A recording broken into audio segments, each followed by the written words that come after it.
सच्चिदानंद जी जब कनाडा से वापस आए तो उनके बेटे बुरी तरह अय्याशियों में पड़े हुए थे। उन्होंने कुछ पैसे अलग सुरक्षित रख लिए क्योंकि बेटे अंधाधुंध पैसा उड़ा रहे थे। जब सच्चिदानंद जी ने कहा कि उनके पास पैसे खत्म हो गए हैं तो घर में सब परेशान हो गए। लेकिन कुछ ही दिनों बाद एक अजीब घटना हुई। एक दिन पंकज ने उन्हें बैंक से निकलते हुए देखा। उसके मन में शक पैदा हुआ। उसने बैंक मैनेजर को लालच देकर पिता के अकाउंट के बारे में पूछा। जब उसे पता चला कि अकाउंट में अभी भी काफी पैसे पड़े हैं तो वो हैरान रह गया। घर आकर उसने भाइयों को बताया। तीनों को गुस्सा आ गया। उन्होंने पिता को घेर लिया और बहस शुरू कर दी। बाबूजी, मुझे 2 लाख रुपए का चेक दे दीजिए, कुछ जरूरी काम के लिए पैसे चाहिए। पंकज ने जब सच्चिदानंद जी से 2 लाख रुपए मांगे तो उन्होंने हैरानी से उसकी तरफ देखा, जैसे 2 लाख उसके लिए कोई मामूली रकम हो। उनके माथे पर बल पड़ गए और आंखों में अविश्वास उतर आया। उन्होंने धीरे से पूछा, बेटा, तुम्हें इतने सारे पैसों का क्या करना है? पंकज ने अजीब नजरों से बाप की तरफ देखा और उकताहट से बोला, मुझे काम के लिए चाहिए, बताया तो है कि जरूरी काम है। उसके अंदाज में लापरवाही भी थी और बेसब्री भी। सच्चिदानंद जी ने गहरी सांस ली और कहा, मुझे भी तो पता चले कि आखिर क्या जरूरी काम है जिसके लिए तुम्हें 2 लाख रुपए की रकम मामूली लग रही है। पंकज झुंझला गया। रहने दीजिए बाबूजी, आप तो मत ही दीजिए। इतना कहकर वो गुस्से में कमरे में चला गया। क्या करते हैं आप? दे दीजिए ना बच्चे को पैसे, किसी काम के लिए ही चाहिए होंगे। पत्नी ने बेटे की तरफदारी की तो सच्चिदानंद जी को बहुत अफसोस हुआ। उन्होंने धीमे स्वर में कहा, भाग्यवान, मैंने इसे देने से मना तो नहीं किया था, बस इतना ही कहा था कि किस काम के लिए चाहिए मुझे बता दो, लेकिन वो तो बदतमीजी करके चला गया। पत्नी ने देखा कि पति ने बेटे की बात दिल पर लगा ली है तो वो उन्हें तसल्ली देने लगी। कोई बात नहीं, आप दिल बुरा मत कीजिए, बच्चा है, गुस्सा आ गया होगा, मैं उसे समझाऊंगी, वो दोबारा आपके साथ बदतमीजी नहीं करेगा। सच्चिदानंद जी ने सिर झुका लिया। उन्होंने पत्नी की बात का कोई जवाब नहीं दिया। बेटे की बात ने उनका दिल दुखा दिया था और अब इस तकलीफ को वो धीरे धीरे ही भूल सकते थे। वो कुछ देर सोफे पर चुप बैठे रहे। उनके दिमाग में तरह तरह के ख्याल आते रहे। उन्होंने सारी उम्र मेहनत करके कमाई की थी, हर रुपया पसीना बहाकर हासिल किया था। उन्हें याद आया जब पंकज छोटा था तो उसकी हर इच्छा पूरी करने की कोशिश की थी। अच्छे स्कूल में पढ़ाया, बेहतरीन कपड़े दिलवाए, कभी किसी चीज़ की कमी नहीं होने दी। लेकिन आज वही बेटा बाप के सवाल पर गुस्सा होकर कमरे में चला गया था। उन्हें महसूस हुआ जैसे उनकी परवरिश में कहीं न कहीं कमी रह गई है। कुछ देर बाद सच्चिदानंद जी अपने दोस्तों के पास चले गए ताकि दिल का बोझ हल्का कर सके। उधर माँ उठकर बेटे के कमरे में आईं। पंकज मुंह बनाकर बेड पर लेटा हुआ था। माँ को देखते ही उसने चेहरा दूसरी तरफ कर लिया। माँ उसके पास बैठ गईं और उसके सिर पर हाथ फेरा। मेरे लाल, क्यों नाराज हो? चलो उठो, खाना खा लो। पंकज ने कोई जवाब नहीं दिया। वो इसी तरह चुप लेटा रहा। माँ ने फिर कहा, उठ जाओ बेटा, बाबूजी की बातों का गुस्सा मत किया करो। उन्हें सारे पैसे मेरे अकाउंट में डलवाने की आदत है। उन्हें क्या पता मैं तुम्हें कितना खर्च देती हूँ, इसीलिए उन्होंने सवाल पूछ लिया था। तुम सीधा सा जवाब दे देते, अगर वो ना मानते तो कोई और बहाना बना देते। माँ की बात सुनकर पंकज उठकर बैठ गया। उसके चेहरे पर अब भी नाराजगी थी, मगर आवाज़ थोड़ी नर्म हो गई। माँ, आपसे जब भी जितने पैसे मांगता हूँ आप बिना झिझक दे देती हैं, कोई सवाल नहीं करती। इसीलिए बाबूजी की बात पर गुस्सा आ गया। मुझे अपने दोस्तों को घुमाने लेकर जाना है। वो कह रहे थे कि तुम्हारे पिता विदेश से वापस आए हैं, तो इस खुशी में हमें अच्छी सी ट्रीट दो। हमने फैसला किया है कि हम उत्तर भारत के पहाड़ों, हिमाचल और उत्तराखंड की सैर पर जाएंगे। होटल का खर्चा और गाड़ी का किराया मिलाकर लगभग 2 लाख रुपए बन रहे हैं। कुछ पैसे मेरे पास भी हैं, मगर वो ऊपर के खर्चों के लिए रखे हैं, इसीलिए बाबूजी से मांगे थे, लेकिन उन्होंने तो सवालों की लाइन लगा दी। माँ ने गहरी सांस ली। बेटा, 2 लाख रुपए कोई छोटी रकम नहीं होती। तुम्हारे बाबूजी सारी जिंदगी मेहनत करते रहे हैं, उन्हें हर खर्च सोच समझकर करना पड़ता है। तुम उनसे अपने व्यवहार के लिए माफ़ी मांग लो और साफ साफ बता दो कि पैसे क्यों चाहिए। हो सकता है वो मान जाएं। पंकज कुछ देर चुप बैठा रहा, फिर धीरे से बोला, ठीक है माँ, मैं बात कर लूँगा। शाम ढलने लगी थी। सच्चिदानंद जी घर वापस आए। उनके चेहरे पर थकान साफ दिखाई दे रही थी। वो अभी बैठ ही रहे थे कि पंकज उनके सामने आकर खड़ा हो गया। उसने नजरी झुका ली, धीरे से बोला, बाबूजी, मुझे माफ़ कर दीजिए, मुझसे गलती हो गई, मुझे आपसे इस तरह बात नहीं करनी चाहिए थी। सच्चिदानंद जी ने बेटे को ध्यान से देखा। पंकज ने आगे कहा, मैंने पैसे दोस्तों को घुमाने के लिए मांगे थे।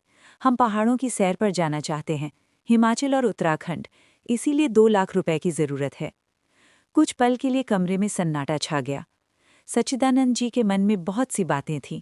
वो बेटे को समझाना चाहते थे। उन्हें लगता था कि इतनी फिजूल खर्ची ठीक नहीं है। वो चाहते थे कि बेटा पैसे किसी काम में लगाए, कोई हुनर सीखे या कोई कारोबार शुरू करे। लेकिन उन्होंने खुद को रोक लिया। उन्हें अंदाजा था कि अगर उन्होंने सख्ती दिखाई तो बेटा और भी ज्यादा जिद पर उतर आएगा। उन्होंने धीरे से कहा, बेटा, पैसे मिल जाएंगे, लेकिन एक बात याद रखो, ये रकम आसानी से नहीं कमाई जाती। इसके पीछे बरसों की मेहनत होती है। तुम जवान हो, अगर चाहो तो खुद भी कमा सकते हो। खर्च करने से पहले कमाने की मेहनत का अंदाजा होना चाहिए। पंकज चुपचाप सुनता रहा। उसके दिल में पहली बार हल्की सी शर्मिंदगी पैदा हुई। उसे याद आया कि उसने कभी सोचा ही नहीं था कि ये पैसा कैसे आता है। वो हमेशा मांगता आया था और उसे मिल जाता था। सच्चिदानंद जी उठे। उन्होंने अलमारी से चेकबुक निकाली, 2 लाख रुपए का चेक लिखा और बेटे के हाथ में दे दिया।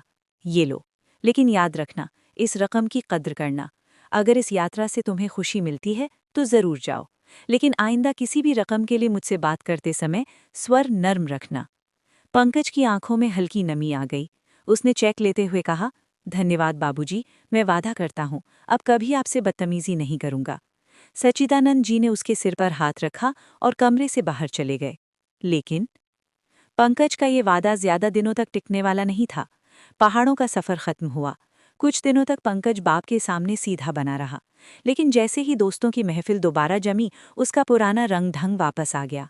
सच्चिदानंद जी अब कनाडा से हमेशा के लिए वापस आ चुके थे। अब वो अपने तीनों बेटों को करीब से देख रहे थे। पहले वो विदेश में रहते थे, इसलिए घर के खर्च का पूरा अंदाजा नहीं होता था। लेकिन अब हर रोज उनकी आंखों के सामने पैसा पानी की तरह बहता दिखाई देता था। पंकज के अलावा उनके 2 और बेटे थे। बड़ा बेटा कमल, ऊपर से वो बहुत गंभीर दिखाई देता था, लेकिन अंबर से वो भी अय्याशी का आदी था। तीसरा और सबसे छोटा बेटा अमन। अमन का स्वभाव बिल्कुल अलग था। उसे हर दिन कोई नया शौक पालने का शौक था। तीनों भाइयों की एक ही आदत थी, जैसे ही पैसा हाथ में आए उसे तुरंत खर्च कर देना है। एक दिन सच्चिदानंद जी ने देखा घर के बाहर एक नई स्पोर्ट्स बाइक खड़ी है। उन्होंने हैरानी से पूछा, ये किसकी है? अमन मुस्कुराते हुए बोला, मेरी है बाबूजी, पुरानी बाइक से बोर हो गया था तो ये ले ली। सच्चिदानंद जी ने पूछा, इसकी कीमत कितनी है? अमन ने लापरवाही से जवाब दिया, बस कोई ज्यादा नहीं, 8 लाख रुपए। सच्चिदानंद जी सन्न रह गए। 8 लाख रुपए? इतने पैसे आए कहाँ से? अमन ने कंधे उचकाते हुए कहा, थोड़े अपने जमा किए थे, बाकी माँ से ले लिए। माँ ने ये सुनकर चुपचाप नजरें झुका लीं। सच्चिदानंद जी का दिल बैठ गया। कुछ दिनों बाद कमल ने अपने दोस्तों के साथ एक महंगी पार्टी रखी। शहर के बड़े फार्म हाउस में खाना, संगीत और आतिशबाजी का शानदार इंतजाम किया गया। जब सच्चिदानंद जी को इसके बारे में पता चला तो उन्होंने पूछा, इस सब पर कितना खर्च आया? कमल हंसते हुए बोला, बस बाबूजी, कोई ज्यादा नहीं, लगभग 5 लाख रुपए। सच्चिदानंद जी का चेहरा उतर गया। 5 लाख? तुमने सिर्फ एक रात की पार्टी पर 5 लाख रुपए उड़ा दिए? कमल ने कंधे उचकाए और हंसते हुए बोला, बाबूजी, जिंदगी एक ही बार मिलती है। इधर पंकज भी किसी से पीछे नहीं था। कभी नए ब्रांड के कपड़े, कभी महंगी घड़ी, कभी दोस्तों को महंगे गिफ्ट। पैसा ऐसे खर्च हो रहा था जैसे उसकी कोई कीमत ही ना हो। एक दिन तो उसने हद ही कर दी। वो घर आया और उसके साथ 2 अजनबी लड़के भी थे। उसने गर्व से बताया, बाबूजी, हमने मिलकर एक ऑनलाइन बिजनेस शुरू किया है। सच्चिदानंद जी ने पूछा, किस चीज का बिजनेस? पंकज ने लापरवाही से कहा, बस बाबूजी, चिंता मत कीजिए, बहुत प्रॉफिट होगा। फिर उसने बताया, हमने इसमें 8 लाख रुपए की इन्वेस्टमेंट कर दी है। सच्चिदानंद जी चौंक गए। 8 लाख रुपए? इतने पैसे कहाँ से आए? पंकज बोला, थोड़े अपने थे, बाकी माँ से ले लिए। सच्चिदानंद जी चुप हो गए, लेकिन उनका दिल अंदर ही अंदर घबराने लगा। कुछ ही हफ्तों के अंदर वो बिजनेस बंद हो गया और सारे पैसे डूब गए। सच्चिदानंद जी रोज अपने बेटों को समझाते, बेटा, पैसे की कद्र करो। आज मैं हूं इसलिए सब मिल रहा है, लेकिन कल जब जिम्मेदारी तुम्हारे कंधों पर होगी तब कैसे संभालोगे? लेकिन उनकी बातें जैसे दीवार से टकराकर वापस आ जाती थीं। तीनों भाई एक दूसरे को भी हवा देते थे। अगर एक ने कोई महंगी चीज खरीदी तो दूसरा उससे भी महंगी चीज खरीदने की कोशिश करता। एक छोटी सी घटना ने सच्चिदानंद जी को अंदर तक हिला दिया। एक सुबह वो पूजा करके आंगन में बैठे हुए थे। उन्होंने देखा कि नौकर गाड़ी धो रहा है। पास ही कमल खड़ा था। वो नौकर से कह रहा था, गाड़ी के रंग से मैच करती नई नंबर प्लेट लगवाऊंगा, पुरानी का डिज़ाइन अच्छा नहीं लगता। सच्चिदानंद जी ने पूछा, इसकी क्या ज़रूरत है? कमल ने मुस्कुराते हुए कहा, बाबूजी, स्टाइल भी कोई चीज़ होती है। सच्चिदानंद जी ने मन ही मन सोचा, जहाँ ज़रूरत खत्म हो जाए और दिखावा शुरू हो जाए, वहाँ बर्बादी दूर नहीं होती। उधर अमन ने भी अपने दोस्तों के साथ हर हफ्ते नया शौक शुरू कर दिया था। कभी जेट स्की की सवारी, कभी महंगे रेस्टोरेंट में डिनर, कभी शहर से बाहर रिजॉर्ट। एक बार तो उसने सिर्फ शर्त जीतने के लिए दोस्तों को 50,000 रुपए की टिप दे दी। जब सच्चिदानंद जी को ये बात पता चली तो उन्होंने सख्ती से पूछा, क्या ये ज़रूरी था? अमन हंसते हुए बोला, बाबूजी, इमेज भी कोई चीज़ होती है। इन घटनाओं ने सच्चिदानंद जी को अंदर से तोड़ना शुरू कर दिया। वो रात रात भर जागकर हिसाब लगाते, कितना पैसा आ रहा है और कितना जा रहा है। धीरे धीरे उन्हें अंदाज़ा होने लगा, अगर यही रफ्तार रही तो कुछ ही सालों में सारी जमा पूंजी खत्म हो जाएगी। उन्होंने अपनी पत्नी से इस बारे में बात की, लेकिन पत्नी हमेशा की तरह बेटों का पक्ष लेती रहीं। उन्होंने कहा, बच्चे हैं, संभल जाएंगे, आप इतनी चिंता मत किया कीजिए। लेकिन सच्चिदानंद जी जानते थे, मामला अब चिंता से आगे निकल चुका है। एक दिन उन्होंने तीनों बेटों को अपने पास बुलाया, प्यार से बोले, मैं तुम सबसे एक ज़रूरी बात करना चाहता हूँ। तीनों बेटे बैठ गए। सच्चिदानंद जी ने कहा, मैंने सारी जिंदगी मेहनत की है ताकि तुम्हें सुख सुविधा मिल सके, लेकिन सुख का मतलब ये नहीं होता कि तुम फिजूल खर्ची करो। अगर तुम में से कोई कारोबार करना चाहता है तो मैं पूरी मदद करूंगा, लेकिन बिना मतलब खर्च करना बंद करो। कमल को ये बात अच्छी नहीं लगी। उसने कहा, बाबूजी, आप हर समय उपदेश देना शुरू कर देते हैं। हम बच्चे नहीं हैं, हमें पता है हमें क्या करना है। पंकज ने भी साथ देते हुए कहा, हम अपनी जिंदगी अपने तरीके से जीना चाहते हैं। अमन ने तो हद ही कर दी। वो बोला, अगर पैसे कम पड़ गए तो प्रॉपर्टी बेच लेंगे। ये शब्द सुनकर सच्चिदानंद जी का दिल कांप गया। उन्हें समझ आ गया, अगर उन्होंने अब भी कुछ नहीं किया तो आने वाले समय में सब कुछ खत्म हो सकता है। और उसी पल उन्होंने एक बड़ा फैसला कर लिया। अगले ही दिन सच्चिदानंद जी बैंक पहुंचे। उन्होंने अपनी बड़ी रकम एक फिक्स्ड डिपॉजिट में रखवा दी, जो कई सालों तक नहीं निकल सकती थी। साथ ही उन्होंने एक ट्रस्ट अकाउंट भी खुलवाया। उसमें उन्होंने खास शर्त रखी, ये रकम सिर्फ विशेष परिस्थितियों में ही निकाली जा सकेगी। उन्होंने बैंक मैनेजर से साफ कहा, ये रकम मेरे बुढ़ापे और किसी इमरजेंसी के लिए है, इसे आसानी से किसी को मत दीजिए। मैनेजर ने सिर हिलाकर हामी भर दी। कुछ हफ्तों बाद घर में हमेशा की तरह खर्च चलता रहा, लेकिन इस बार सच्चिदानंद जी ने सबको बुलाकर ऐलान किया, मेरे पास नकद रकम लगभग खत्म हो चुकी है, अब सबको अपने खर्च कम करने होंगे। तीनों बेटे चौंक गए, उन्हें विश्वास ही नहीं हुआ। उन्होंने सोचा, शायद बाबूजी पैसे छुपा रहे हैं। इसी दौरान एक दिन पंकज ने सच्चिदानंद जी को बैंक से निकलते हुए देख लिया। उसके मन में फिर शक पैदा हुआ। उसने बैंक मैनेजर को लालच देकर अकाउंट की जानकारी लेने की कोशिश की। कुछ जानकारी उसे मिल गई। उसे पता चला अकाउंट में अभी भी अच्छी खासी रकम मौजूद है, लेकिन उसे निकालने पर कुछ खास पाबंदियां लगी हुई हैं। घर आकर उसने दोनों भाइयों को सब कुछ बता दिया। तीनों के गुस्से का ठिकाना नहीं रहा। उन्हें लगा बाबूजी उनसे झूठ बोल रहे हैं। उन्होंने उसी समय फैसला कर लिया, अब बाबूजी से सीधा चेक साइन करवाया जाएगा। रात का समय था। सच्चिदानंद जी अपने कमरे में बैठे थे। अचानक दरवाज़ा जोर से खुला। तीनों बेटे अंदर आ गए। उनके चेहरों पर अजीब सी कठोरता थी। पंकज ने तेज आवाज में कहा, बाबूजी, हमें पता है कि आपके पास पैसे हैं। आपने हमसे झूठ बोला कि पैसे खत्म हो गए। सच्चिदानंद जी ने शांत स्वर में कहा, मैंने झूठ नहीं बोला, मैंने सिर्फ इतना कहा था कि नकद रकम खत्म है, बाकी रकम मैंने सुरक्षित कर दी है। कमल आगे बढ़ा। उसने कहा, हमें अभी पैसे चाहिए, एक बिजनेस का मौका है, अगर अभी पैसे नहीं मिले तो मौका निकल जाएगा। सच्चिदानंद जी ने सख्त स्वर में जवाब दिया, अगर वाकई बिजनेस होता तो मैं खुद तुम्हें पैसे देता, लेकिन अब मुझे तुम्हारी नीयत पर भरोसा नहीं रहा। ये सुनते ही अमन गुस्से से तिलमिला उठा। उसने मेज पर जोर से हाथ मारा, आप हमें चोर समझते हैं? आपको हम पर भरोसा ही नहीं है। कमरे का माहौल अचानक बहुत तनावपूर्ण हो गया। पंकज ने गुस्से में चेकबुक उठा ली। उसने चेकबुक सच्चिदानंद जी के सामने रख दी और बोला, साइन कर दीजिए, अभी के अभी। सच्चिदानंद जी ने साफ मना कर दिया, लेकिन तीनों बेटे अब लालच में अंधे हो चुके थे। कमल ने उनका हाथ पकड़ लिया। अमन ने उन्हें जोर से धक्का दिया। सच्चिदानंद जी लड़खड़ा गए और कुर्सी से टकराकर गिर पड़े। उनके माथे से हल्का सा खून निकल आया, लेकिन बेटों की आंखों पर लालच की पट्टी बंध चुकी थी। उन्होंने जबरदस्ती पेन उनके हाथ में पकड़ा दिया और चेक पर साइन करवा लिए। अगली सुबह तीनों भाई सच्चिदानंद जी को साथ लेकर बैंक पहुंचे। उनके दिल में एक अजीब सा आत्मविश्वास था। उन्हें लग रहा था अब सारा पैसा उनके हाथ में आने वाला है। लेकिन जैसे ही उन्होंने चेक काउंटर पर दिया, मैनेजर ने कंप्यूटर स्क्रीन देखकर हैरानी से सिर उठाया। वो बोला, सर, इस अकाउंट पर हाई सिक्योरिटी अलर्ट लगा हुआ है और इस चेक की खास वेरिफिकेशन जरूरी है। पंकज झुंझलाकर बोला, तो जल्दी वेरीफाई कर लो, सिग्नेचर तो मौजूद है। मैनेजर ने चुपचाप सिक्योरिटी गार्ड्स को इशारा किया। कुछ ही पलों में 2 गार्ड पास आकर खड़े हो गए। फिर मैनेजर ने गंभीर स्वर में कहा, माफ कीजिएगा, लेकिन अकाउंट होल्डर ने पहले से निर्देश दिए थे, अगर किसी दबाव या गैर मामूली हालात में चेक पेश किया जाए तो तुरंत पुलिस को सूचना दी जाए। ये सुनते ही तीनों भाइयों के पैरों के नीचे से जमीन खिसक गई। अभी वो कुछ समझ ही नहीं पाए थे कि तभी बैंक के अंदर पुलिस के 2 कर्मचारी दाखिल हो गए। कुछ ही देर में सब कुछ साफ हो गया। सच्चिदानंद जी ने कुछ दिन पहले ही घर में सीसीटीवी कैमरे लगवा दिए थे और पिछली रात की सारी घटना कैमरे में रिकॉर्ड हो चुकी थी। पुलिस ने तीनों भाइयों को हिरासत में ले लिया। इल्जाम था दबाव डालकर सिग्नेचर करवाना और आर्थिक धोखाधड़ी की कोशिश करना। सच्चिदानंद जी चुप खड़े थे।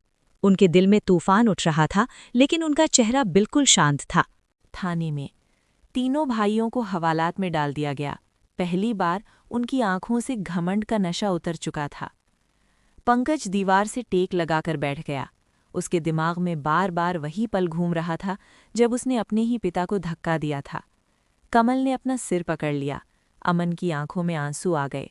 तीनों चुप थे, लेकिन उनके अंदर पछतावे का तूफान चल रहा था। कुछ घंटों बाद सच्चिदानंद जी थाने पहुंचे। उन्होंने पुलिस अधिकारी से बात की, धीरे से कहा, ये मेरे बेटे हैं, गलती कर बैठे, मैं रिपोर्ट वापस लेना चाहता हूं।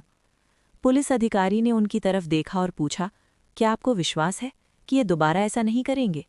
सच्चिदानंद जी ने थके हुए स्वर में जवाब दिया, मैं बाप हूं, उम्मीद रखना मेरा फर्ज है। कानूनी प्रक्रिया पूरी होने के बाद तीनों बेटों को रिहा कर दिया गया। जब वे थाने से बाहर आए तो उनकी नज़रें झुकी हुई थीं। किसी में इतनी हिम्मत नहीं थी कि अपने पिता की आंखों में देख सके। घर लौटने के बाद पूरा घर खामोश था। उस रात किसी ने ठीक से खाना भी नहीं खाया। देर रात सच्चिदानंद जी ने तीनों बेटों को अपने कमरे में बुलाया। उनके माथे पर अब भी पट्टी बंधी हुई थी।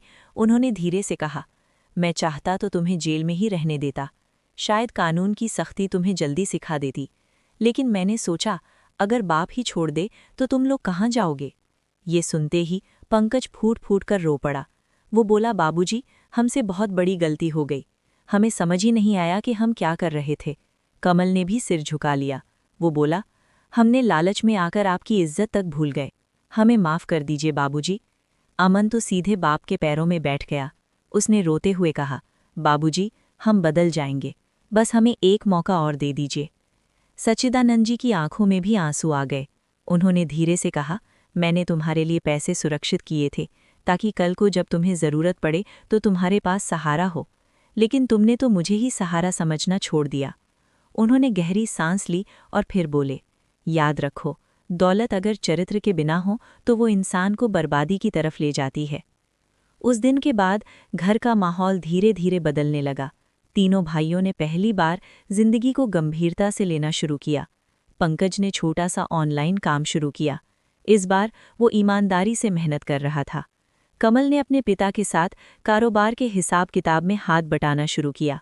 अमन ने अपनी महंगी बाइक बेच दी और उसी पैसे से एक ट्रेनिंग कोर्स में एडमिशन ले लिया। धीरे धीरे फिजूल खर्ची खत्म होने लगी। घर में पहली बार सादगी और सुकून दिखाई देने लगा। सच्चिदानंद जी अक्सर सोचते, शायद ये हादसा ज़रूरी था ताकि उनके बेटे ज़िंदगी की सच्चाई समझ सकें। सच्चिदानंद जी और उनके बेटों की ये कहानी हमें सिखाती है कि मेहनत की कमाई और अच्छे संस्कार ही जीवन की असली पूंजी होते हैं। पैसा अगर समझदारी से इस्तेमाल किया जाए तो वो जीवन को संवार देता है, लेकिन अगर पैसा बिना जिम्मेदारी के मिल जाए तो वही पैसा इंसान को बर्बाद भी कर सकता है। तो दोस्तों, इस कहानी के बारे में आपकी क्या राय है? कमेंट करके ज़रूर बताइए। अगर आपको आज की कहानी पसंद आई हो तो वीडियो को लाइक ज़रूर करें। और अगर आपने अभी तक हमारे चैनल को सब्सक्राइब नहीं किया है तो अभी कर लीजिए। हम फिर मिलेंगे एक और नई दिल छू लेने वाली कहानी के साथ। धन्यवाद। Thanks for watching.